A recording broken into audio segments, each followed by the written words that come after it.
Vader, ons wil sommer net vir U dankie sê vir hierdie oggend. Dankie vir die geweldige voorreg om nie net deel van U koninkryk te wees, maar deel van U familie te kan wees, deel van U te kan wees, uit U te kan wees, om deel van 'n wêreld te kan wees wat ver groter is as hierdie wêreld waarin ons lewe. 'n Wêreld waarin ons so baie moeilikheid hier rondom ons het en alles daarmee saam wat ons eintlik hier in die aarde ingedra het. Maar dankie dat U die oplossing is. Dankie dat ons bo dit kan lewe. Dankie dat ons bo dit kan uitstyg. En dat alhoewel die woord vir ons sê die probleme van die regverdiges menigvuldig, sê dit ook dat U verlos ons van die almal. Ons eer U daarvoor, Here, vir 'n dag soos hierdie in 'n oggend. En ek glo en ek weet, Here, en ek proklameer dat in hierdie dag ons sal in 'n groter vryheid uitstap, en 'n groter vryheid sal manifesteer in die heerlikheid wat U vir ons gegee het, in Jesus se naam. Amen. Amen. Ek wil vandag met julle oor iets praat wat die mees eenvoudigste iets in die Bybel is, wat jy veronderstel is om te weet, en ek hoop jy weet, en ek glo Gerry al baie oor gepreek het, en ek wil eintlik by die implikasies daarvan kom, want ons hoor baie keer 'n waarheid en ons besef nie altyd die implikasie van wat dit is nie. Die hartseer deel van, kom ons noem dit die geestelike wêreld en die kerkwêreld, moet nie sê die kerkwêreld is waarin ek nou baie beweeg, is dat, as ek dit so kan stel, jy weet, ons het nou al 2000 jaar na die kruis, wat ons siviele ingenieursdepartemente en plekke het wat goed bestudeer ensovoorts, en ons na 2000 jaar nog nie 'n brug kan bou nie, dan sê ons vir onsself, jong, wat maak hierdie ouens? Weet, doen hulle iets daar? Ek bedoel, ons gaan studeer, siviele ingenieurs wees, ons kan nie eens 'n brug bou nie. Goodness ouens, jack julle self op en kom bietjie by iets uit te slag in die lewe. Ek bedoel, ons is 2000 jaar besig met Bybelskole en kweekskole en ons het geen clarity rondom die evangelie nie. Dit is ernstig. Ek beweeg in al die wêrelde van kerke, denominasies en oral, en daar is geen clarity behalwe dat Jesus is die enigste weg. Verder as ons, dan sê okay, dis deur geloof in Jesus, dis waar, maar die oomblik as ons oor geloof begin praat, dan verskil ons alweer. Wat is geloof? Vanoggend was daar weer 'n klomp ouens op Facebook wat vir my sê, ja, dis nie waar wat jy sê oor geloof en die en daai, en so gaan ons aan. En ek wil vanoggend met jou praat oor een onderwerp in die Bybel wat nogals dink belangrik is, of ek dink almal sal saamstem belangrik is, en dit is die hoofonderwerp is sonde. Maar ek wil oor 'n onderafdeling daarvan praat, maar jy sal met my saamstem, ons moet almal sê, die sonde het die wêreld kom omkeer, dis reg. Maar as ons praat oor die onderwerp van sonde, is daar min of meer 20, 30 sub-onderwerpe wat ons op die tafel kan neerskryf. En daar's net een ding oor sonde waaroor die Christene saamstem, en dit is dat die woord sonde beteken om jou doel te mis. Dis ernstig. Al die ander onderwerpe. Wat is sonde? Hoe het dit gekom? Hoe gaan dit weg? Is ons skuldig? Hoe raak jy onskuldig? Het Jesus betaal? Hoeveel het hy betaal? Is dit uit die weg geruim? Het ons 'n sondige natuur? Hoe raak ons ontslaaf van ons sondige natuur as ons een het? Hoe raak ons ontslaaf van sonde? Hoe kom ons uit skuld uit? So kan ek vir onderwerpe noem. Word ons in sonde ontvang en gebore? Daar's 20 sulke sub-onderwerpe en nie op een van hulle het ons duidelikheid nie. Ek's ernstig. Dis skrikwekkend, mense. Ek het 6 jaar op kweekskool gesit en hulle sê vir jou, jy moet maar self gaan besluit. Ons weet nie eintlik een nie. Ek sê ernstig, en ek sê dit nie om iemand af te skiet nie, want dit is 'n probleem wat ons almal se probleem is. Want jy moet ook dit vir jouself uitsorteer. Dit is maklik om te sê, jong, gaan vra die dominee, gaan vra die pastoor, gaan wat ook al, maar jy moet vir jouself uitsorteer. Want die Bybel is vir jou en my geskryf. En ons raak so teologies in die kweekskole dat ons eintlik nie die boeke bestudeer van die ateïste en die ouens wat eintlik niks van Jesus weet nie, want ons sê dan mag dalk nuwe insigte deur hierdie ouens wees. En ek bedoel, my lewe het verander toe ek na kweekskool die 15 reddingsterme in die Bybel gaan bestudeer het en gesê het, maar weet jy wat, ek weet nie eens wat sê definisie van wedergeboorte. Wat sê definisie van belydenis? Wat sê definisie van vergifnis? Ja, vergifnis, ja, ons glo almal in vergifnis, maar wat is vergifnis? Ek loop baie rond en dan sê ouens, ja, ons is 'n verhoudingskerk. Ek sê, okay, sê vir my, wat is dit? Nee, ons is 'n verhoudingskerk. Nou, wat is dit? Wat beteken dit? Wat kan ek te wagte wees? Gaan jy elke dag vir my kom kuier en gaan ons tee drink, jy weet, wat beteken dit ons is 'n verhoudingskerk? Ek vra dit nie om iemand skuldig of in 'n hoek te druk nie, dis net, wat kan ons te wagte wees? Want jy sien, in enige verhouding is daar 'n afspraak, en toe julle 'n afspraak met mekaar gemaak het, was daar duidelikheid, okay, jy gaan die vrou wees, en hy gaan die man wees. En hy het vir jou heel waarskynlik gesê, ek gaan die geld verdien, jy gaan by die huis wees. Jy gaan die kinders kry, en ek gaan betaal, en wat ook al, en daar's 'n afspraak. Daar's duidelikheid oor, hoekom is ons nou by mekaar? Dis nie, okay, kom ons seil hier deur die lewe, ons kyk maar wat ook al nie. Nee, ons kry 'n afspraak, want 'n verhouding begin by 'n afspraak. Daarom moet ek Jesus aanneem. Maar nou neem ons Jesus aan, omdat ek voel skuldig, want ek wil nie in die hel beland nie. Maar nou beland ek in hierdie verhouding, want my hart is opreg, maar ek verdwaal in die verhouding, want ek weet nie eintlik waaroor die verhouding gaan nie. En ek dink vir myself, jong, ek moet nou net uit die sonde uit bly. Ek moet net uit die sonde, ek moet net onskuldig voel, want dit sal Jesus goed laat voel. In die meantime is dit nie waaroor die verhouding gaan nie. Die verhouding gaan nie oor skuld in die eerste plek nie. Die bruidegom sê, ek het die skuldkwessie opgelos. Ek soek verhouding met jou, ek soek jou hart, ek soek jou aandag, ek soek jou worship, ek soek 'n gesprek.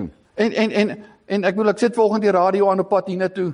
Een kerkdiens kom op. Here, ons is so skuldig, ons is so sondig. O, Here, kom soek net 'n ander stasie. O, Here, kom ons bely. Wat dit alles was daar skuld. Verseker was daar skuld. Maar mense, wat het geword van die storie? Hoe dit werk het? Hoe werk hierdie goeters? Hoe steek dit in mekaar? Weet, wanneer raak ek nou slag onskuldig? Dan sê die ouens my op Facebook, man, ons is almal, al ons Christene, ons is sondaars deur en deur. Ons het 'n sondige natuur. Ek sê, okay, hoe gaan jy nou in die hemel kom?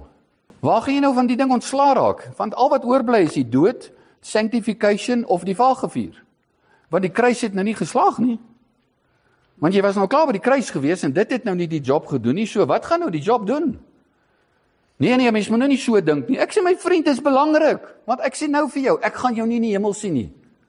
Jy moet nie sulke goed sê nie. Ek sê maar, jy sê dan vir my, jy's 'n sondaar en die Bybel sê sondaars gaan die hemel toe nie. So waarna gaan jy nou ophou 'n sondaar wees? Dan soms nou 'n hoek, nou weet ons nie. Maar hoekom? Want ons weet nie wat is sonde nie. Ons weet nie om sonde te definieer nie. Ek beweeg al 34 jaar deur hierdie land en ek het nog nooit 'n gestudeerde iemand gekry wat vir my gesê het, sonde is 'n wet nie. Sê vir jou, sonde is 'n natuur. Sê ek, waar staan dit? Wel, ons het nie 'n teks daarvoor nie. Maar ons het nie 'n teks daarvoor nie. Maar wat is dit dan? Jy verstaan, en die probleem is ons battle 'n ding en ons weet nie eens wat is die probleem nie. Jy verstaan, as ons sement wil maak, moet ons weet wat is die ingredients, hoeveel van dit en hoeveel van daar, want uiteindelik gaan dit nie werk as ons nie by die formule bly nie. En die vraag is, wat is God se formule? Wat is sy denke as hy na jou en my kyk? As ons praat vanoggend maar net oor die een ding, naamlik skuld. Adam en Eva het gesondig en dat skuld ontstaan. Okay, nou wat nou? Nou het ons hele lewe lank 'n godsdiens gebou waar dit oor skuld gaan. En ons is skuldig en ons bely en ons moet uit die skuld en ons is in die skuld en dit eet ons vrymoedigheid op en ons sukkel in ons verhouding met die Here, want ons kom nie by 'n oplossing uit nie. En ons sê ewe baie mooi geestelik, ja, Jesus het die skuld betaal, maar ons voel nog steeds 'n skuld. En my goodness, my vriend, hoe werk dit dan? As ek jou skuld by Eskom gaan betaal en Eskom stuur nog steeds vir jou 'n rekening, dan sê jy vir jouself, maar dis mos nou bedrog, man. Ek bedoel, hoe kan Eskom vir my rekening stuur as Arno gegaan het en hy het my skuld betaal? Dan is die skuld ons nou gaan, want betaling delg skuld. Nee, jy moet eers die kwitansie glo. Nee, jy voel eers vry van daai skuld as jy die kwitansie glo, en jy moet dit glo, maar jou glo van die kwitansie maak jou nie onskuldig nie. Dis die betaling wat jou onskuldig maak. En Jesus het ons betaal, dan is ons nou onskuldig. Dan is die skuldkwessie mos nou opgelog. Ja, maar wat van ons weer in die sonde val? Jy sien, en so raak ons so die mekaar. En my ervaring is die gemiddelde Christen is so die mekaar oor sy konsep van die basics, dat ons op die einde van die dag sukkel om 'n verhouding met God te hê. En as ek dit basies net kan noem hier, is dat daar's 'n persoon in die koninkryk van die hemele wat ons God noem, en God se hele doel met jou is dat hy wil hê jy moet in 'n verhouding met hom kom. Daarom sê 1 Korintiërs 1 vers 9, Jesus sê, we are called unto the fellowship of Jesus.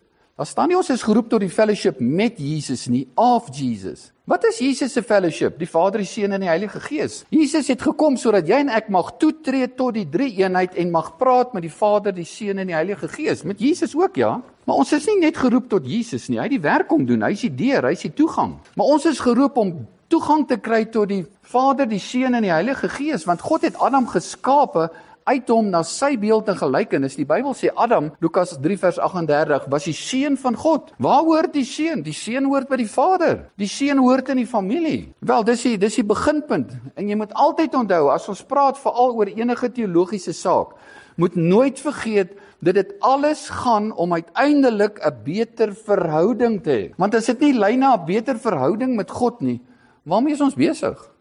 Ons het nie 'n opdrag om 'n perfekte teologie in 'n belydenisskrif te skryf nie. Ons het 'n opdrag om 'n verhouding met God te hê. We are called unto fellowship with God. Ons is nie geroep tot die bediening nie, mense. Ons is geroep tot fellowship. Julle almal het 'n roeping. Maar ons het 'n opdrag om mense te gaan vertel daarvan. Gaan dan heen en maak disippels. So alle mense het 'n roeping en 'n opdrag. Wel, alle gelowiges, at least. Maar dit kom na alle mense toe. So daar vergeet van, gelukkig, jy weet, nie doen nou gelukkig die geestelike goed in die dorp. Ons het nou nie 'n verantwoordelikheid. Nee, ons het almal 'n roeping om in die fellowship van God te kom en dit te gaan vertel vir ander mense. Bottom line. Okay, maar die groot probleem kom nou hierin, dat ons verstaan nie aldag mooi wie hierdie persoon is nie. En nou met baie short en sweet te maak, ek het 'n boekie daar agter wat praat van 2 sisteme. Hierdie persoon is in die eerste plek 'n koning. God is die koning van die heelal. En hy het 'n koninkryk. Maar hierdie God is te gelyk, is hy ook 'n vader, wat 'n familie het. 'n Familie. Jy sien, en die groot ding is baie eenvoudig, as niks snaaks daar nie. Dis nie 'n major revelation as ek dit so kan stel nie. Maar dit is belangrik dat ons dit sal onthou, dat jy praat nooit met die Vader sonder dat die koning nie daar is nie. Jy praat nooit met die koning sonder dat die Vader nie daar is nie, want die twee is een, dis een persoon. Dit kom maar terug, dood eenvoudig wat ons voorbeeld in 'n huwelik is. Ons sal sê, Gerry het die posisionele koningskap het hy in die huis, want hy is die hoof van die huis. Maar die vrou administreer die hart van die huis. En saam is ons 'n eenheid, en die eenheid wat familie kan maak, want Gerry kan nie kinders op sy eie hê nie. Sy kan ook nie kinders op haar eie hê. Ons kan nie voortplant en die familie manifesteer as ons nie albei by mekaar het nie. Ons moet altyd, en ons lewe in 'n era waar ons nou baie in die charismatiese wêreld, die Vader, mense, ons het nog nie by die einde daarvan gekom nie, hoor mooi. Maar ons het in die proses die koning langs die pad verloor. Ek bedoel, God roep jou nie uit die hel uit nie. God roep jou na hom toe en hy is in 'n koninkryk. Jy verstaan, en as hy wil hê jy moet deel van sy lewe word, maar sy lewe is 'n koninkryk. Jy verstaan, jy stap nie in sy koninkryk en sê, ag Here, ek dink dit is 'n goeie idee dat ons hier so lewe of so lewe. Hy sê, no. I am the king. There's only one king in my kingdom and I am that king. Jy sien, daar's 'n Vader wat 'n hart het vir jou. Want hierdie gaan alles oor 'n hart, maar hierdie gaan oor orde, hierdie gaan oor heerskappy of gereg, hierdie gaan oor verhouding. Jy sien, ek vind in die kerklike wêreld dat die Christene sukkel baie met verhouding, maar hulle sukkel nie met verhouding omdat hulle 'n hartsprobleem het nie, hulle sukkel met verhouding want hulle het 'n geregsprobleem. Want jy sien, as ons hier instap vandag op die oomblik, ek wil, niemand het vir my gevra oor wat is die akte van hierdie plek, jy weet, en is jou kar afbetaal, jy weet, en hoe geregtig is dit, jy weet, en niemand praat oor die geregtelike goed nie, maar die geregtelike goed is die atmosfeer en die agtergrond waarin alles plaasvind. En as jy vandag hier sit, en jy het gister argumentshalwe gesteel in die dorp, en die polisie kom hier aan, dan kom haal hulle jou, dan is ons lekker kuier hier op 'n einde, want hulle vat vir jou. Want daar's 'n regsagtergrond agter elke mens. Jy is 'n regspersoon. Jy het nie in hierdie huwelik ingekom deurdat jy gesê het jy's lief vir haar nie. Jy het 'n keuse in die eerste plek gemaak. Jy het 'n kommitment gemaak. Toe jy na gestap het en gesê het, weet jy wat? Jy's nie net mooi nie. Jy is my keuse vir 'n bruid. Ek het klaar gekies. Jy is my keuse. Wat sê jy daarvan? Dit was hoe dit begin het. En toe sy ja sê, toe is daar amptelik 'n huwelik. Want in die Bybelse dae was die ja van die vrou, was die huwelik. Dit is wat ons die verloving noem. Dit was al die huwelik. Dit was die geregtelike deel van die huwelik. Daarna het hulle 'n party gehou waar al die mense genooi in was. So daar's altyd al twee kante. En dan iewers langs die pad bly ons nou saam en dinge loop die mekaar, ons verstaan mekaar mis en nou wil ons skei. Wat wil ons doen? Ons wil ons kommitment tot mekaar opsê. Maar as jy kan slaag om jou kommitment te handhaaf, dan sal jou hart ook bietjie by mekaar bly. Want jy sien, die verhouding begin met 'n kommitment. Dit begin nie met jou hart nie, dit begin met 'n kommitment. En God het 'n kommitment gemaak in sy lewe tot jou en my. Hy het gesê, ek skape julle en ek sal julle nooit verlaat nie. Ek sal nooit wegstap nie. Ek sal nooit ophou jou lief hê nie. Want jy sien, die Bybel sê vir ons, hoor mooi, God is lig en God is liefde. Dis die enigste twee goed wat eksplisiet gesê word, God is lig. Want jy en ek het lig nodig om in te lewe. As dit nag is hier en die ligte is af, dan praat ek hier en julle wonder of ek daar staan of wat ook al, en is 'n bietjie chaos. Ons het lig nodig buite ons, maar ons het liefde nodig binne in ons, want God se natuur is liefde. Wat beteken dit dat God se natuur liefde het? Gerry het 'n besluit gemaak dat hy sal haar lief hê. God maak nie 'n besluit om jou lief te hê nie. God se natuur is liefde. Hy kan nie anders as om jou lief te hê nie. Hy het nie 'n ander opsie nie. Hy soek nie 'n ander opsie nie. Hy worry ook nie oor 'n ander opsie nie, want jy is die beste en hy gaan jou nie prys gee nie en hy gaan agter jou aangaan en net jy kan van hom af wegstap, hy stap nooit van jou af weg nie. Die evangelie is dat die bruidegom het aarde toe gekom na jou en my en gesê, jy's my keuse. En jy's klaar in, maar jy kan besluit om uit te gaan. My vader is die landbouer, ek is die wingerd, julle is die lote. Bly in my. Nee, wag 'n bietjie, hoe kom ons daar? Nee, jy's klaar daar, maar jy kan uitstap. Want as die loot nie vrug dra nie, en die loot trap nie in die wingerdstok nie, gaan hy dood. Hy verdroog, ons kap hom af, ons gooi hom weg. Die evangelie is nie om na God toe te kom nie, die evangelie is dat God het na jou toe gekom. En het gesê, dis my keuse, ek kan nie omdraai nie, ek wil nie omdraai nie, ek het geen begeerte om te draai nie, want my hart is verlief op jou. En ek is absoluut oortuig van wie jy is en wat ek jou gemaak het. En ek het my keuse gemaak en my hart is by jou, maar jy moet in die eerste plek, as jy by Jesus kom, 'n keuse maak. Daarom sê Jesus, hoor mooi, hy sê, as julle my lief het, Johannes 15, sal julle my gebooie bewaar. Ja, maar nou raak die wetties.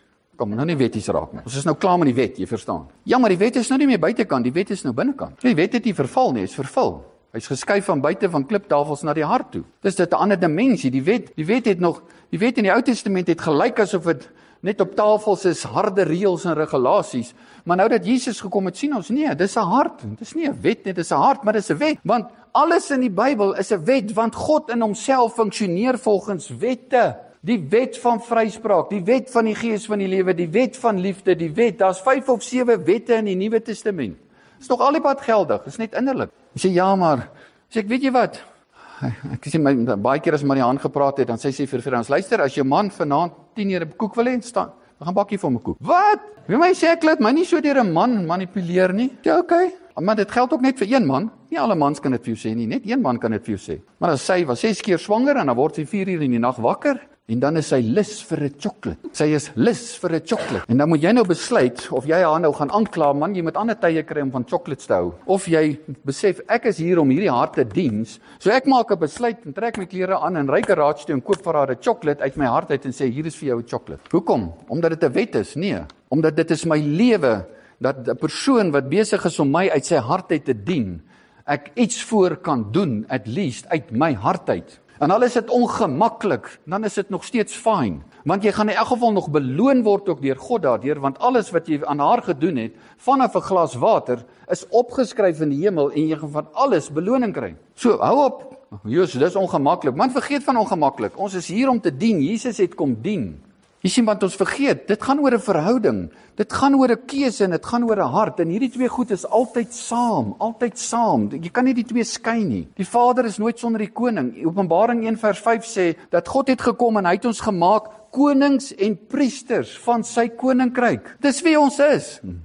En dis ons prentjie, dis ook ons 2 treinspore wat ons het. In hierdie wêreld het ons orde, gereg, regering, onder andere besigheid. In hierdie wêreld het ons families, huise ensovoorts. In hierdie wêreld, die taal van hierdie wêreld is geld. Die taal van hierdie wêreld is liefde. En jy moet geld en liefde wen op hierdie aarde om die lewe te wen. Believe it or not. Hierdie wêreld werk met geld. Prakties. So moet hou op 'n issue oor geld. Kry die geld en doen die ding en kom in orde en leef, sodat jy nie onder die wette is nie, maar bo die wette. Maar ek wil nou nie daarop ingaan nie. Ek wil nou net verder aangaan deur te sê, ons weet almal, dis nou die agtergrond. God skaap Adam, hy skaap hom in 'n verhouding. Dis die God wat hy is. En Adam kom op aarde, die aarde behoort aan die Here. Adam is God se seun, God sit sy seun daar en hy sê, jy moet my koninkryk hier vestig. Alles wat daar is, moet hier gevestig word. Dis ons opdrag op aarde. So as mense jou lewe besoek moet en hulle stap uit, moet hulle sê, "Josh, like, dis 'n stukkie hemel hierdie." Want jy is 'n manifestasie van die hemel. Jy het die hemel aarde toe gebring. Dis en ons almal wil doodgaan sodat ons hemel toe kan gaan en God sê asseblief, my plan is om die hemel aarde toe te bring. Is daar 'n hemel? Ja, daar is 'n hemel. Maar die huidige plan is nog nie opgehef nie. Tot en met genadetyd verby is, wil God hemel aarde toe bring. Dis hoekom babatjies nog gebore raak, want God se plan is nog nie klaar nie. En hou op begeer om hemel toe te gaan en begeer om hemel aarde toe te bring, want jy is die hemel wat God gestuur het. Manifesteer daai hemel wat hierdie twee goeters is op aarde. En Adam kom en hy's die seun van God, hy ontvang God se koninkryk, hy word deur God gesê, jy is nou die koning op aarde, jy regeer daar, ek regeer in die hemel, want as jy by my in die hemel is, Adam, is jy net 'n prins. Jy's klaar 'n koning in die hemel, kan nie nog 'n koning wees nie. So ek skep die aarde, sodat jy uit daar kan kom, sodat jy jou eie koninkryk kan kry, sodat jy volwaardige koningskap kan kry, sodat ek jou kan trou. Want die evangelie was van ewigheid af 'n bruidsuitnodiging dat God wou familie hê wat trou met sy seun Jesus Christus, die bruid van Jesus. Dis die evangelie. Die res is alles die mekaar gegaan en byvoegsels en wat ook al geword, wat ons lewe lekker die mekaar gekrap het. Maar die rede is, Jesus kan nie 'n prinses trou nie. Hy moet 'n queen trou. En die queen kan net queen word as sy haar eie koninkryk het. En as sy opstaan in haar eie koninkryk en nie net royalty is nie, maar in royalty funksioneer. En sê maar, ek is trots op jou, jy's die queen, jy weet, jy heers, jy gaan aan. Hulle wat die gawe van geregtigheid ontvang om in hierdie lewe te heers, sê die woord vir ons. Waar val geregtigheid? Dit val hierso. Okay. En daai boekies daar agter kan ons ook insit. Hierdie het baie te doen met stand. En hierdie het baie te doen met wandel, sonder om nou daarop verder in te gaan. Hierdie kom God en hy doen dit, alhoewel jy verantwoordelikheid het om in jou eie koninkryk, maar hierdie kant het ons manifestering van goeders. Die verhouding moet manifesteer. Die punt is, Adam bly nie by die opdragte van die koning nie. Hy maak droog, die sondeval vind plaas. Wat ontstaan daar? Een hengse probleem van sonde, waaroor ons lank kan praat, maar die bottom line is, daar's dadelik skuld. Adam voel skuldig, daarom kruip hy weg. Hy voel skaam oor homself, hy voel skuldig oor homself en alles wat daarmee saamgaan. En die vrymoedigheid, die kontak wat hy met God gehad het, is verbreek. Adam het nog nie 'n verhouding met God gehad nie, maar hy het kontak met God gehad. Hy het nog nie sy keuse gemaak nie, want die boom van kennis goed en kwaad was die punt waar hy moes bewys dat ek kies om te doen wat God vir my sê. Ek kies God se wil bo my wil. Die koninkryk begin met 'n koning en 'n wil en 'n orde. En dis een ding wat ons nie mooi verstaan nie. Ja, kom ons los eers daai ene. Kom ek sê dit net. Alle verhouding of alle liefde is onvoorwaardelik. Ek kan nie staan en vir Olive sê, weet jy wat, ek het jou onvoorwaardelik lief, 100%. Maar alle verhouding is 100% voorwaardelik. Want jy wat Olive is, kan nie in my huis inkom en kom maak wat jy wil nie. En my goed vat en by die huis hy dra en wat ook al nie. Sê, no, dit werk nie so nie. Hierdie is my huis. Ek regeer hierso. Jy kan nie net my goed kom vat of wat ook al. Of selfs as vrou in my huis instap en sê, jy trou nou met my, maar jy lewe jou eie lewe nie. Jou lewe moet in my inlewe. Jy sien, en dit is waar ons mekaar mis. So lief het God die wêreld gehad, onvoorwaardelik. Maar as jy in 'n verhouding moet wil kom, moet jy nommer 1 'n keuse maak waar jy jou reg prys gee en ondergeskik aan hom stel en sê ek het 'n reg, maar ek gee dit oor aan jou sodat jy die koning in my lewe word en jy nou deur my lewe kan word en wat ook al wat Jesus is vir my sê, dit sal ek doen. Want ek wil 'n verlenging van jou lewe wees, nie van my eie lewe nie. En ons verstaan nie daai ding mooi nie. En hier loop 'n sterk evangelie rond in ons land wat sê dat God se liefde is voorwaardelik. Dis 'n leuen. God se liefde is 100% onvoorwaardelik, maar God se verhouding is 100% voorwaardelik. Jy kom nie op jou terme in die hemel nie, jy kom op God se terme daarin. Jy kom nie op jou terme die lewe in die koninkryk nie, jy kom op sy terme lewe. God gaan jou nie aanspreek oor goed wat verkeerd is in jou lewe voordat jy nie 'n keuse gemaak het nie. Maar wanneer jy 'n keuse maak en sê vir jou, luister Gerry, jy kan nie so met jou vrou praat nie. Ek het jou 'n nuwe taal gegee, ek het jou 'n nuwe hart gegee, ek het jou 'n ander mens gemaak. Dit pas nie by jou nie, dis nie die ware jy nie. Jy's 'n nuwe skepping. Come on. En hy kom met inspraak waar die koning vir jou lyne stel vir disippelskap, maar dis nie om jou af te druk en sleg te sê en te condemn nie. Dis om jou te herinner aan wie jy is en sê, kom maar, dit pas nie by jou nie. En dis nie omdat hy kwaad is vir jou nie, dis omdat hy trots is. Sê, ek is trots op jou, man, ek weet mos jy kan ordentlik met haar praat. Ek het jou dan gemaak, ek het dit dan binne in jou gesit. Ek is dan self binne in jou. En hy kom moedig ons aan deur ons te herinner aan wie ons is. Maar hy trek vir ons lyne. En ons moenie die koning langs die pad verloor nie, want ons het 'n evangelie ook wat in die land rondloop, wat genade so groot gemaak het dat die koning verdwyn het.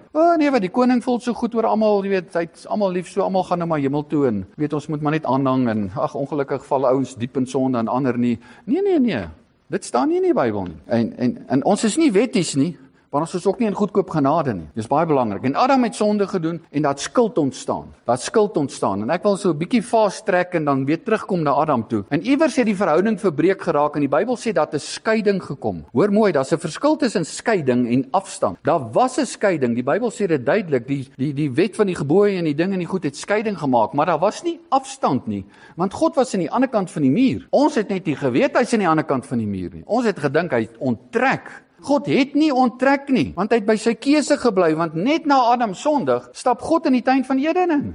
Nie met toorn nie met oordeel nie met vuur nie met haat nie. Hy kom stap soos gewoonlik in die aandwindjie in. Hy weet presies waar's Adam, hy blaas hom nie agter die bosse uit nie. Hy weet Adam kruip weg. Hy sê Adam, kom hier so. Kom laat ons gesels, laat ons praat, hoekom? Jy sien, die vraag is, hoe is dit moontlik dat die koning kan teruggaan en die rebel kan gaan opsoek wat so pas gerebelleer het, wat die dood verdien, want die loon van die sonde is die dood. Ons het hoogverraad gepleeg in die tuin van Eden. En God kom terug.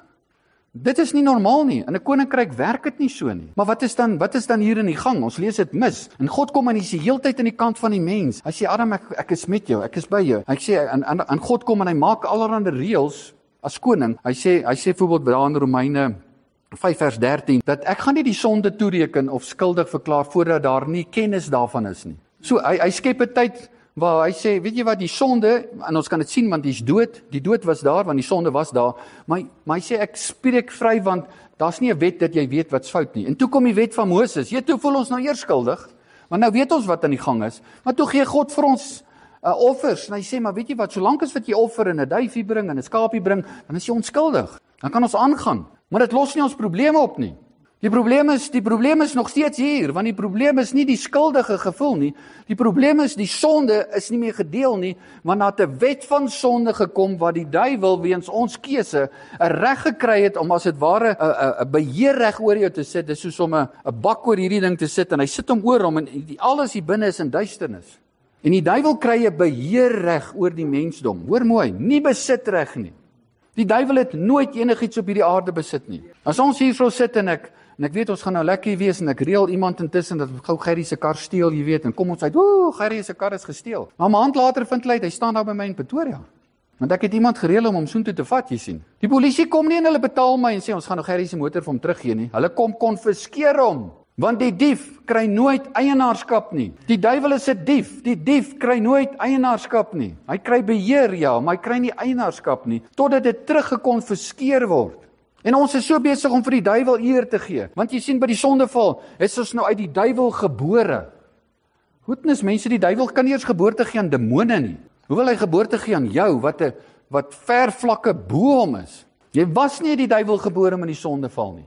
Jy het onder die wet van die sonde gekom, totaal in duisternis, totale hopeloosheid, 100% noem dit in sonde en in gemors en in duisternis gelewe, geen kwessie. Maar toe kom Jesus, en die woord sê vir ons, en ons wil nou nie ingaan op alles wat die sonde is nie, but he has done away with it. Wat sê Romeine 6 vers 6 sê vir ons, want die liggaam van die sonde is tot niet gemaak. Jy sien, die hele Adamiese ras sterf in Christus. Christus betaal, kom ons bly maar net by die betaling. Jesus was die losprys van die wêreld gewees. Dit sien ons daarin in 1 Timoteus 2 vers 6, wat vir ons sê, hy het homself gegee as 'n losprys vir almal. Hy het nie net die gelowiges of die kindergedooptes of wat ook al betaal nie, of die uitverkiestes nie, hy het almal se skuld betaal. Want almal is syne, almal is sy eiendom. Hy soek verhouding met almal van hulle. Is dit betaal? Ja, dis betaal omdat hy moes sy lewe betaal. Dit was 'n rebellie, iemand moet sterwe. Maar dit help nie ons sterf nie, want ons is die skuldige. Ons gaan nie terugkom nie. En dan is die hele plan opgevoeder dat ons nooit weer in verhouding met God kan wees, want ons is vernietig. Iemand moet sterwe wat onskuldig is en kan terugkom, sodat die plan kan aangaan. En Jesus kom en hy sterf vir almal, en hy kon sterwe, en die duiwel kon as dit ware 'n reg op hom kry en hom intrek in sy wêreld, en toe sê Jesus, maar jy kan my nie vashou hier nie, want ek het nie een sonde gedoen nie. Stap hy uit. En toe stap hy uit, en die hele wêreld se sondes is betaal, en 'n nuwe era begin, wat ons noem 'n Nuwe Testament, by die opstanding. En Kolossense 2 vers 14 sê vir ons, die skuldbrief teen ons met sy insettinge was ons vyandig is uitgedelg en weggeruim, weggevat, en deur dit aan die kruis vas te naal. Dan kom 2 Korintiërs 5 vers, ek dink is 20, wat vir ons sê, dat God het die wêreld met hom versoen. Let wel, God het nie homself met die wêreld versoen nie. Dis 'n groot verskil. God was altyd versoen met die wêreld. Dit was ons wat nie versoen met hom was nie. En hy kom en hy gee sy lewe om ons met hom te versoen. Ons was sy vyandiges. En hy betaal vir alles wat ons dink vyandig is. En hy kom openbaar homself. En hy kom betaal vir ons nonsens en alles wat daarmee saamgaan op die einde van die dag. En hy sê, alles is nou uitgesorteer. Jy's my keuse. Kom ons terug. Want voor die grondlegging van die wêreld, Efesiërs 1, het ek jou gekies om heilig en sonder gebrek in liefde voor my te wees as my bruid. En jy het gaan droog maak, maar ek het dit kom oplos, sodat ek jou kan terugbring na heilig, onbevlek, onberispelik en in liefde. En waar kuier ons rond in ons preke? Jy's 'n sondaar, broer. Kniel. Ek praat nie, ek het hierdie goed gepreek, mense. Ek het mense gepreek dat hulle 3 maande lank sonde bely en om uit skuld uit te kom. Nie verstaan, want ons verstaan ook nie wat die woord belydenis is nie. Ons verstaan nie die woord vergifnis nie. Ons raak so die mekaar. En ons wil net bely, want hoe meer ek bely, hoe meer gaan ek onskuldig word. En God sê, jy kan nie met belydenis uit onskuld by onskuld kom nie, want jou belydenis kan nie betaal nie. Jou belydenis is om die verhouding te diens. Is om jou hart eerlik te bring en aan my toe te sê, Here, dit is 'n gemors. Ek het niks hier wat goed is nie, maar ek kom na jou toe. En ek kom na jou toe en ek kom gryp jou hart aan.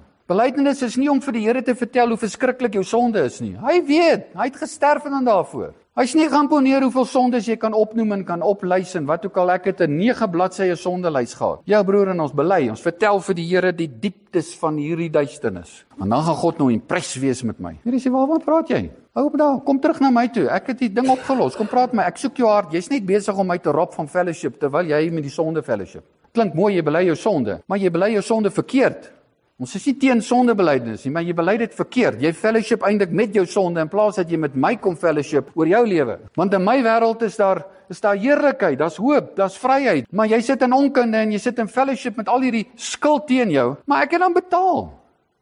Hoe is dit moontlik? Hoor mooi. Ons kom nou baie meer by die implikasie van die goed. Ek het 'n vriend van my, lang storie. Kom in COVID. Hy gaan 2 keer in 'n koma om dood te gaan. En hy verskyn elke keer voor Jesus. Die tweede keer toe dit gebeur, toe Katasa die duiwel hom sê, jy het nie genoeg siele gewen nie, jy het nie genoeg dit nie, jy het nie. Want al wat die duiwel doen is violation, jy het nie. En al wat die kruis doen is die kruis sê jy het. Validation. Dis die verskil. En hy kom met hierdie condemnation gevoel. Hy's nog nie dood nie. Hy's in 'n koma en hy verskyn voor Jesus en hy besluit hy wil nou hierdie dinge met Jesus uitsorteer. En hy begin met Jesus praat oor hierdie goeters wat die duiwel sê, hy het nou nie genoeg dit en nie genoeg dit en genoeg dit en hy praat, maar om een of ander rede weet hy presies wat hy sê. Maar daar's nie audible klank aan sy woorde nie. En hoe meer hy probeer om die Here te sê, en Jesus sit net daar en smaal vir hom. Ek dink maar, dit is nie ongeskik eintlik nie. Ek bedoel, heerlike, jy het gesterwe vir my sonde. Jy weet hoe ernstig hierdie sonde probleem is. En ek wil met jou praat oor hierdie sonde ding. Al wat jy doen is om vir my te sit en smaal. En ek sit hier in angs en nood en in vrees oor my verlede en goeters. En hy praat en hy probeer uitfigure wat hier aangaan en skielik klik hy wat hier aangaan. Hy klik hier's nie so onderwerp in die hemel nie. Dis nie so onderwerp nie. Dis nie so 'n file nie. Dis nie so 'n memory nie. Dit bestaan nie, want dit is uitgewis deur die bloed van die lam. En Jesus sê vir nou, van wie praat jy nou? Ek weet nie, ek weet nie van dit nie. Hoe weet jy van dit? God het nie 'n memory van jou verlede nie. En ek het goeters in my lewe wat ook verkeerd geloop het en ek baie keer dink, jongens, en hoe eendag by die Here is en ek kom net so vir 15 minute of 5 minute een kant toe trek en sê, Jesus, praat net gou vinnig met my oor hierdie ding wat gebeur het. Ek sê, wat 'n ding? Ek weet nie daarvan nie. Daar is niks in die hemel wat enigiets met sonde te doen het. Daar is nie 'n gedagtenis daaroor nie. Daar is nie 'n val daaroor nie. Daar is nie 'n attitude daaroor nie. Daar is niks in die hemel wat 'n klankie en 'n ruimte en 'n attitude of enigiets het wat enigsins iets met skuld en sonde te doen het nie. Want die heerlikheid van God se teenwoordigheid is so oorweldigend dat niks van daai goed kan bestaan daar nie. En as jy dalk gemolesteer was deur iemand in jou lewe, argumentsontalwe, en dit was 'n verskriklike whatever, en jy kom daar in die hemel en daai molesteerder is dalk ook daar, dan gaan jy oor hom so opgewonde voel soos oor Jesus. Maar jy gaan nie weet dis jou molesteerder nie. Want jou memory op aarde gaan gewipe wees. Maar ons hou boek op aarde van hierdie goed. Is dit verkeerd? Nee, ons het memory. Maar weet jy wat die Here sê? Kolossense 3 vers 1. Bedink nie die dinge wat op die aarde is, wat met jou gebeur het nie. Bedink die dinge wat daarbo is. Ek onthou eendag het daar iets gebeur, dis in myne aanhou ook ensovoorts, en ek het toe aanhou ons ingeroep en ons het dit uitgesorteer ensovoorts. En eendag kom ek in die winkel en daar kom hy en hy sê vir my, jy weet, en hy kla my aan. Ek sê vir my vriend, waar is jy? Ek was nooit daar gewees nie. Ek was nooit betrokke in daai ding gewees nie. Waar val jy nou uit? Jy kyk my so. Ek sê nie, heerlike, jy die verkeerde ou hier weet, want dis nie die ou wat ek ken nie. Ja, maar hy's uit sy seile uit, weet. En ek het nie 'n triek getrek op hom nie, dis die waarheid. En dis nie dat ek wat verkeerd was gaan wegsteek het nie, ons het dit uitgesorteer. Ek het met hom gepraat en ons het die situasie, maar hy het die verlede gaan opgrawe. En ek het hom gesê, ek weet nie van wie praat jy nie. Sorry, gaan soek daai ou van wie jy praat, maar dis nie ek nie. Jy sien, die Here gaan niks terug agter die lyn wat ons op die oomblik noem nou. Nou is die wel aangename dag van die Here. En as jy in jou lewe en in jou huwelik iets gaan uitgrawe aan die ander kant daai lyn wat ons nou noem, is jy besig om 'n duiwels advokaat te wees. Ek's ernstig. Dis hoekom ons verhouding so sukkel. Want ons is die hele tyd besig om die verlede uit te sorteer. Die verlede. Ja, miskien is baie goeders nie uitgesorteer, maar weet jy wat? Iewers is daar iets soos vergifnis. Dis verby. Hou op terugdink soontoe, want elke gedagte energie wat jy spandeer terug agter nou, is 'n ongeldige gedagte wat nie in die hemel 'n plek het en wat God nie gaan toelaat nie. So hoekom is jy besig daarmee? En ek gee nie om wat hierdie maybe in jou lewe gedoen het nie. Dis die verlede. Dit bestaan nie meer nie. En iewers moet jy 'n lyn trek. En God het 'n lyn getrek. Die vraag is, waar het God daai lyn getrek? Die eerste lyn is by die kruis. Is by die kruis het hy die lyn getrek. Want na die kruis, hy vir ons gesê, 1 Korintiërs 5, vers 19-20 het hy vir ons gesê, want God het die wêreld versoen deurdat hy hulle misdade nie meer toereken nie. Was dit ons misdade? Ja. Was ons verantwoordelik? Ja. Kan ons sê dit bestaan nie? Nee, dit het bestaan. Histories het dit gebeur. Maar dis nie meer my pakkie nie. Nêrens in die Bybel sal jy sien dat God jou skuld aan jou toegereken het nie. Nou as hy dit nie aan jou toereken nie, hoekom gaan hy met jou praat daaroor? Hoekom dink jy dan daaroor? Hoekom voel jy skuldig? Dan is dit mos die duiwel wat jou skuldig laat voel, want daar's 'n groot verskil tussen condemnation en conviction. There is therefore no condemnation. Condemnation is van die duiwel af. Want ek sit hier en ek dink oor die verlede, dan kom die duiwel, hy's 'n lekker oop deur. Ja, nee, jy sien jy's nou nie so lekker suksesvol nie. Jy maak ook maar net droog, jong. Jy's ook maar net wetend. Hy gooi al sy condemnation op jou. Want jy gaan in sy wêreld terug. En dan kan hy vir jou allerhande goeders gevolgtrekkings. Ja, maar omdat jy nou die dag geslag het, daarom is jy nie dit. Jy is nie dit.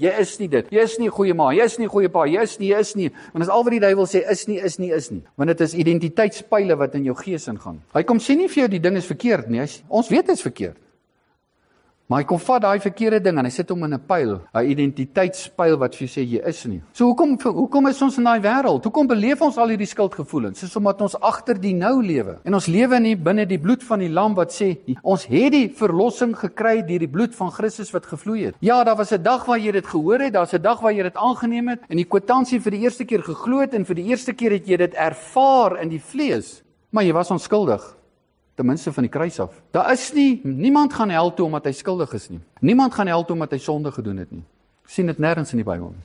Jy gaan hel toe omdat jy as onskuldige mens nie in 'n verhouding met God getree het nie. Want God gaan nie eendag 'n oordeelsdag hê en sê, "Oké, maar nou is die skuld." Jy sien, God het die skuld betaal. Sy eerste vraag aan jou gaan wees, "Wat het jy met Jesus gedoen?" "Ja, maar ek wil hom nie hê nie." "Okay, as jy nie Jesus wil hê nie, dan moet jy jou eie pakkie dra." Dis nie omdat hy dit nie wil dra nie, hy het dit gedra. Maar jy neem die pakkie weer op. En ons is so geneig in godsdiens om ons pakkie die hele tyd op te neem en weer op te tel. Ons tel die verlede op en wat ook al en hierdie goeters vreet ons op. Die vraag is, wat is God se gedagtes op die oomblik oor jou? As hy hier sit en hy kyk na Henny en sê, "Yes, amazing. Nie een sonde nie. Skoon, heilig, wonderlik. Jesus, ek kan nie glo, dit is so lekker hier binne in hierdie ou. Hy's my tempel, ek gaan vir ewig hier woon."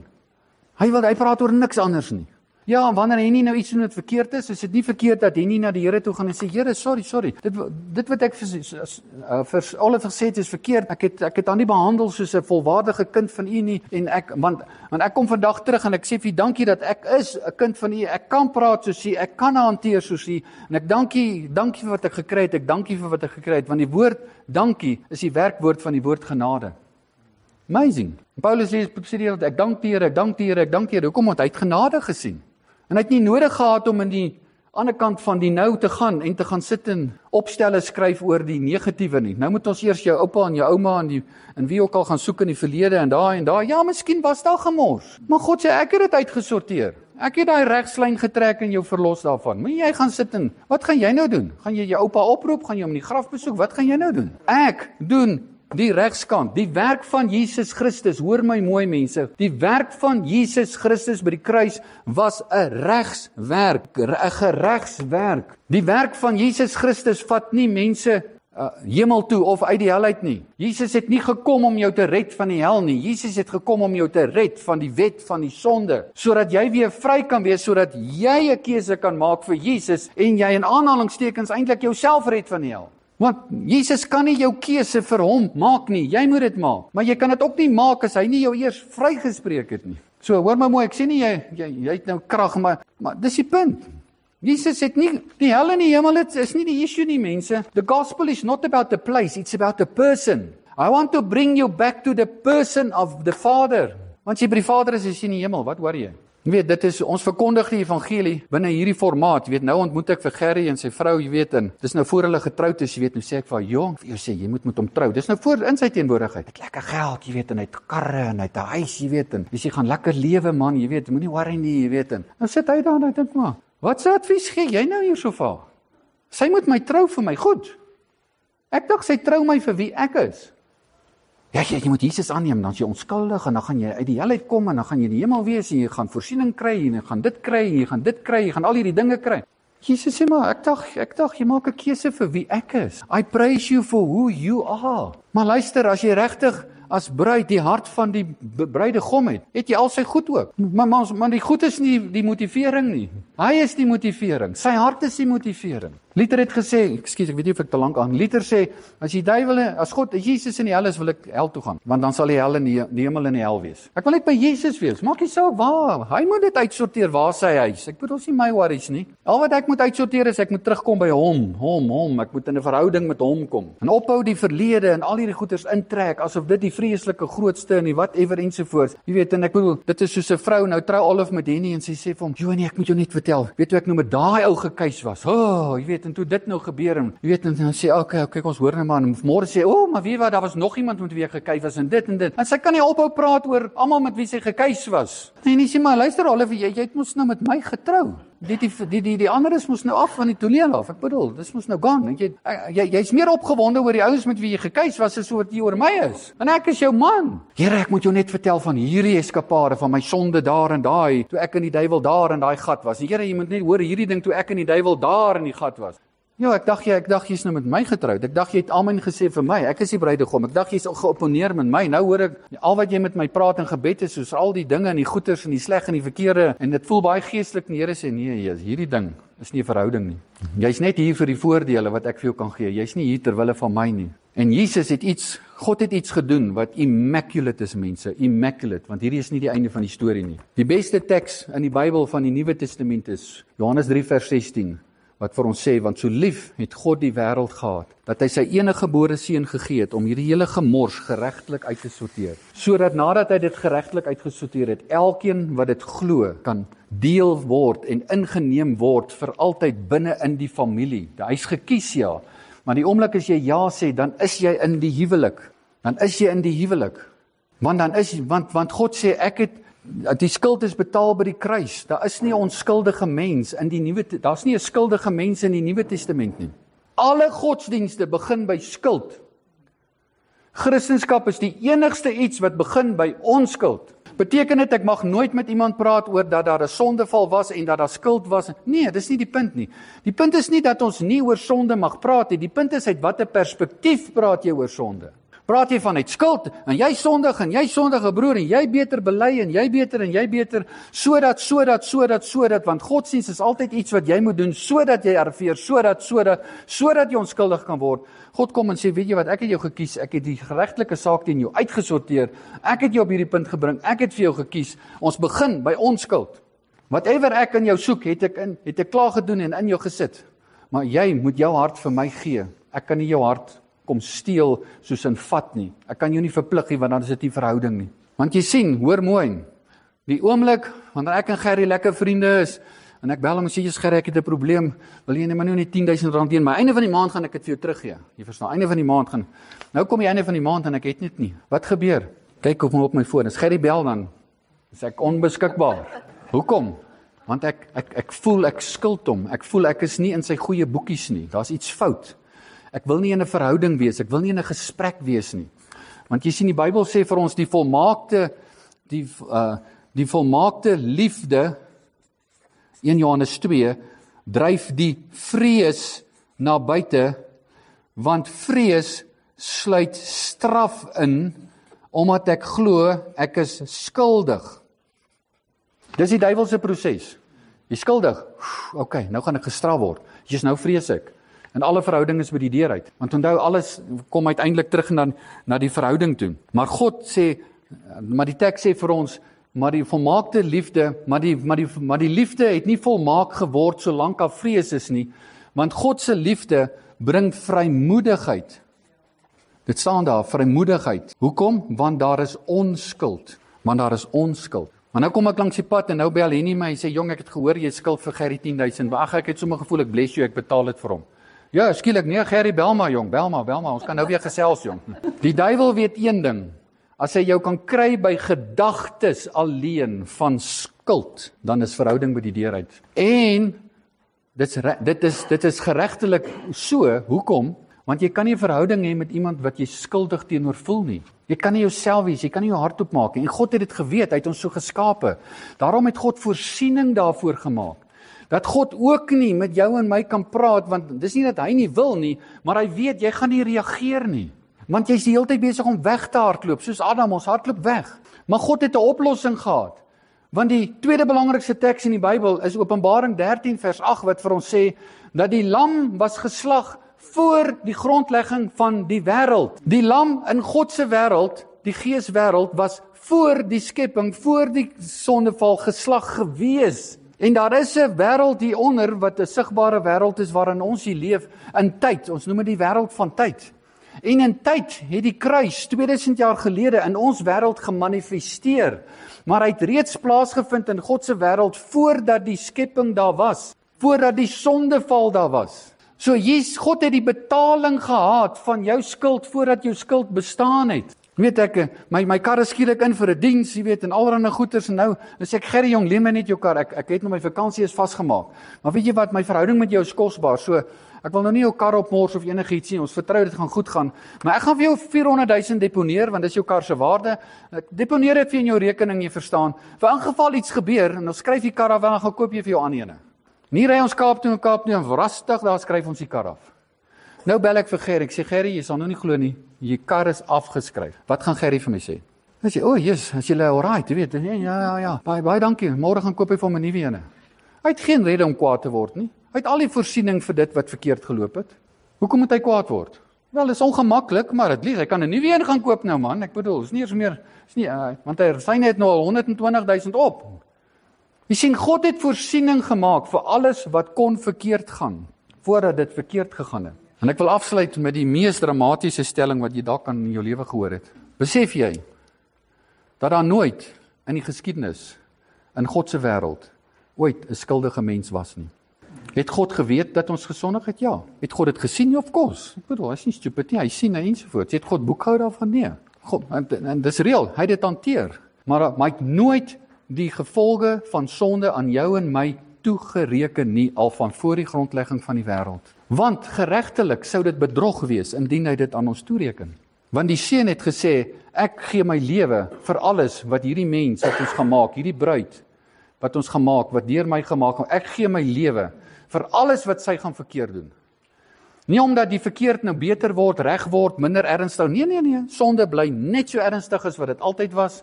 Sonde is nog net so verkeerd na die kruis as wat dit altyd was. Sonde moet nog altyd mee gedeel word as dit in jou lewe is. Dis geen verskoning vir waarin jy lewe nie, maar die punt is, jy is nie skuldig nie. Ons vertrekpunt is onskuld. Dis hoekom God na die sondeval in die tuin van Eden kon ingaan, want daar was nie skuld nie. Anders sou hy nie kon nie, want die koning mag nie praat met iemand wat hom skuld nie. Die koning mag nie met die rebelle praat of die hoogverraad mense nie. Hy moet hulle uit, die loon van die sonde is die dood. Klaar. Maar daar was reeds 'n dood voor die grondlegging van die wêreld vir dit gewees, sodat jy en ek uit hierdie skuldsiklus uitkom in ons lewe, sodat ons kan bly by verhouding. Ja, en in daai verhouding is daar goed om uit te sorteer. Daar's reëls wat God het, daar's 'n orde wat God het. Moenie 'n fout maak nie. Maar God se verhouding begin nie by skuld nie. God se verhouding begin by, kom ek sê nou vir jou, alles wat verkeerd was, het ek Jesus uitgesorteer. Dis wat ek van jou dink, dis my hart, ek het jou gekies, wat sê jy daarvan?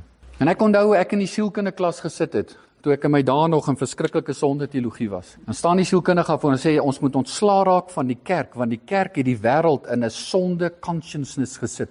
Dat elke liewe ou wat instap vir sielkundige berading is net skuldig en ons weet nie hoe om hulle uit hulle skuld uit te kry nie. Hulle weet nie, want die sielkunde het nie antwoord nie. Maar die kerk wat die antwoord het, verklaar die ouens skuldig in plaas van om vir hulle te preek van die kruis 2000 jaar gelede wat afgehandel was voor die grondlegging van die wêreld. Ja, maar as jy dit vir ou sê, dan gaan hy sonde doen. Oh wel, kan ons aangaan daarmee, sê Paulus Romeine 6. Nee, volstrek nie. Want as jy die hart van God gehoor het, hoekom hy dit gedoen het. As jy net oor skuld en sonde dink, dan sê jy, okay, ek het my kans vat. Maar as jy weet waarvoor God jou geroep het, en jy verstaan die hele prentjie, en jy verstaan die hart wat hy aangaande jou het as bruidegom, sê vir jouself, man, is stupid man, is stupid om nou noem het buite-egtelike goed en sondes te gaan fellowship en whatever, want het gaan al hierdie wonderlike wat ek het vernietig, wat vir my verniet gegee is. Hoe stupid kan ons nie wees nie? Jy sien so as ons terugkom, ek hoor baie keer dan sê die mense vir my, ons kom in 'n ongeluk en dan speel my lewe voor my af. Julle ken daai ding. Wie speel daai lewe voor jou af? Die duiwel. Gebruik God dit, for sure. Nêrens na die kruis speel God jou verlede vir jou af, want daar is nie 'n verlede nie. Maar God gebruik dit. So, moenie worry nie, ek kan nie bepaal wat die duiwel gaan afspeel vir jou nie, maar die punt is, jy moet verstaan dat nie alles, die duiwel kan vir jou film speel oor jou verlede, want hy hou 'n boek van jou, van alles in jou lewe wat verkeerd is. Maar wees versigtig, in God se film is daar niks wat aanklag is nie. There's no condemnation, there's only conviction. Conviction is God sê, ek trek jou terug na die kruis en wie ek jou gemaak het, sodat jy hoop het, sodat jy iets het om op te staan, en iets waarbinne jy kan funksioneer. Daar word nie boek gehou nie, daar gaan nie eendag weer gepraat word oor jou verledes nie. Whatever jou verlede verkeerd geloop het, is gone in God se wêreld, hy het nie 'n memory nie, daarvan nie. En baie keer moet jy jouself afvra, maar as ek nou met hierdie iemand iets wil bespreek, of wat ook al, nommer 1, doen ek dit uit die regte perspektief, want dit is nie verkeerd dat sekere goed aangespreek moet word nie, maar of is ek besig om iemand aan te kla en skuldig te laat voel, en ek gaan grawe goed op wat kon gebly het, want ons het 'n ding wat ons sê, ons moet in die huwelik daai goed uitpraat. Ek sê vir jou, dit werk nie. My teorie met huweliksbediening was, as twee mense kom, dan vra ons vir die vrou, want die vrou praat maklik. Sê vir my, wat is die issue? Okay, wat sê jy daarop? Ronde nommer 2, wat sê jy op wat hy gesê het? Okay, wat sê jy op? As hulle op ronde 2 nie inkom en bereid is om te vergewe nie, ronde 3 is net dieper in die gat, in die gat. Want daar's iewers net 'n punt waar ons net uit die ding uitkom deur te sê, weet jy wat? Ek is die man van die huis. Ek is verantwoordelik wat hier gebeur het. Al het jy ook al jou mond gerek vir whatever. Ek vat verantwoordelikheid vir hierdie gemors. Iemand moet verantwoordelikheid vat en sê ek vergewe jou vir ingeval jy verkeerd was. Ek sê nie eers jy is verkeerd nie, vir ingeval. So ek onthef jou van blame. Ek vat die verantwoordelikheid. Nou kom ons later terug en sê, nou kom die vrou sê ja, maar wat? Sê nee, luister, jy kan nie 'n ding gaan opgrawe nie. Ek het klaar verantwoordelikheid vir hom gevat. Jy kan nie my goed gaan opgrawe nie. As jy wil iets opgrawe, grawe jou eie lewe op, nie aan ander ouens se lewens nie. Jy sien, ons moet 'n slag die verlede in die verlede kry. En ons moet vir onsself sê dat elke gedagte wat jy spandeer aan iets wat negatief is in die verlede, is a waste of energy, wat God beroof van fellowship, want jy kon daai gedagte aan hom gespandeer. Jy kon daai gedagte gespandeer het om die Bybel te lees, en te kom by dit wat die Bybel vir jou en my sê. Dis waarby ons kon gekom het. Enige vraag miskien? Ek weet ek het nou, onthou jy hoef nie te glo wat ek sê nie, jy moet die Bybel self gaan lees. Hoe kyk 'n mens? Dis 'n baie goeie vraag. Die punt is, niks wat enige persoon doen as gelowige of ongelowige wat verkeerd is ooit reg nie. Punt. Genade het nie verkeerd reg kom maak nie. Genade het net vir die skuld en wat verkeerd was, nommer 1 kom betaal, en vir jou en my die geleentheid gegee om terug te kom in verhouding, dat ek nie meer daar hoef te lewe nie. So as ek na Hamas kyk, dan sê ek, hulle is vergeefde mense. Maar niemand gaan hemel toe omdat hy vergewe is nie. Johannes 17 vers 1-3 sê, dit is die ewige lewe dat julle my ken. Maar wat 'n boodskap, as ek nou dink, jy word gevange geneem deur hulle. Weet, en jy sit daar en jy sê vir jou, hey, weet jy dat jy vergewe is? Weet jy wat sê effek dit? Ek het al in sulke situasies beland, waar ouens met aanklagte kom en jy wil manipuleer. En jy kom net met die waarheid na vore. Ek wil hierdie voorbeeld noem. Eendag was ek by Builders gewees, en ek kom met 'n sak of 'n trolley vol, verf daar uit, en ek stop hom so langs die kar, maar die paving is baie ongelyk, en hy maak net so, skuif net so en hy raak so in die kar langs aan. Hier is, en die ou sit in die kar, en hy spring daar uit. Hier, hy spring daar uit, en begin my vloek, en bestraf, en vervloek uit die boonste rakke uit. Ek bedoel, hy is soos buite homself, jy verstaan, jy kan nie eens met jou praat nie, hy is woedend verby. Ja, hoe kry jy daai ou stil? Ek bedoel, ek het nou al 'n paar keer, gaan staan so voor hom, en kyk ook so, en sê, hey, God hou van jou, hy's lief vir jou. Hierdie ou wat hy manifesteer is nie die Here nie, man. Dis nie wie hy jou gemaak het nie. Hy het vir jou betaal, jy's onskuldig. Weet jy, hy soek jou, hy verlang na jou. Hy dink jy's 'n wonderlike mens waarin hy kan woon. Ja, dan kyk hy jou so, Net in 'n oomblik kan stop hy so. Hy klim so in sy kar. Intussen, maar dit gaan so aan. Ek skree dit vir hom, hy skree dit vir my. Dis 'n bataljon mense. Ek bedoel, ons het later gehoor daar. Ek bedoel, hierdie ou vloek op vlak 10 en ek seën op vlak 10, jy verstaan. Wat een wen? Die lig wen. Net in 'n oomblik kan stop hy so en dan sê hy so sin. Dit rym nie. Dit rym net nie. Jy verstaan, hy weet nie wat hier aangaan nie. En hy klim so in sy kar en hy trek so uit en dag, jong, moet ek die ou nou los of nie? Maar ek dink nee man, stap na hom toe en ek vat so op sy skouer en ek sê, weet jy wat? Die Here like jou baie. Jesus, my spring weer uit. Round number 2. Jesus, hy gat ons. Hy vloek en skree en ek bless en seën. Gat ons weer so aan vir 5 minute en hy breek net in. Hy klim in sy kar en hy ry. Interessant is toe ek die volgende dag by Boulders kom toe, sê die karwag, "Hey pastor, jy kan nie iemand wat jou seën bly vloek nie, want daai seën spreek in sy gees in." Jy sien, maar sy vloek is 'n aardse vloek, is nie 'n gees, daai vloek het nie bestaan nie as jy hoor wat ek sê. So dit wat jy spreek is dit regverdig niks wat enigiemand verkeerd doen nie, hoor my mooi, maar niks gaan draai voor mense nie kan uitkom by God wat ons in Christus betaal het, gesê het en sê ek soek jou, ek het jou gekies om my tempel te wees. Ek onthou ek kom eendag by ons kom op in die kinders daar die Kaap uit en ons kom daar verby een of ander plek daar in Woester en ek wil net 'n klomp goed in die kar aan die asblik gooi en toe ek so in die asblik gooi, toe staan daar so kleerling alkie voor my en sê, "Ek my baas, net 'n 175 vir 'n bokser." Ek sê, "Nee man, jy verstaan nie mooi nie." Nou voel hy skielik onder veroordeling. Hy kyk my so, hy sê net 'n 75 vir 'n small boxer. Ek sê, "Nee man, jy verstaan nie mooi nie." Ek stap so, ek sê die Here het hierdie lyf gekies om in hom te woon. Hierdie is God se tempel. Hy dink jy's wonderlik en hy wil hierin woon en hy wil saam met jou lewe en hy wil jou bless en hy wil deur jou lewe. Yes, nou staan hy daar, maar hy begin so smaal soos 'n hamburger. Hy sê, "Ook my baas, this is good news." Die evangelie is goeie nuus, maar die evangelie maak nie verskoning vir wat verkeerd is nie. Want die evangelie is God se onvoorwaardelike liefde en keuse vir ons. Maar as jy die keuse maak terug, dan kan jy nie maar net gaan lewe soos jy wil nie, want jy het jou reg weggegee. Maar ons onderskat en ek word een van die grootste aanklagte teenoor my in die land op die oomblik vanuit die evangeliese wêreld is dat ek 'n vals boodskap preek omdat ek nie vir die ongelowiges sê God haat jou nie. Jy sê as iemand nie God gekies het nie, God haat hom. God sê my toorn en my oordeel is op jou totdat jy kies. Ek sê wys my een plek waar Jesus iemand so gehanteer het. Nêrens. Daar's nie een plek waar in Handelinge waar hulle so hanteer het nie. Maar daar's wel een plek waar Paulus duidelik was oor daai klomp wat die gode en die goed gemaak het en hy het hulle baie duidelik gesê wat verkeerd is, maar hy het hulle nie verdoem nie. Jy sien, dit is nie verkeerd om die verkeer uit te wys nie, maar God se oordeel en verdoemenis is op Christus gekom. En as jy dit nie aanvaar nie, wel dan gaan jy die oordeel wat op die duiwel is gaan op jou kom, want jy kies of vir Jesus en sy huis of jy kies vir die duiwel en sy huis. En hy huis is onder oordeel. En God het geen begeerte om jou te slaan en te wat ook al kies jy nie eens vir hom nie. Maar God se oordeel sal oor ons kom, want sy oordeel is oor die duiwel wat hierdie ding ingedra het in ons lewe. En ons het saam met hom gehardloop daarmee. Die ergste van die hel sal wees, nie dat jy brand nie, maar dat jy vir ewig daar sal sit en sê, ek sit onskuldig hier. Ek sit net hier, omdat ek gekies het om hier te wees.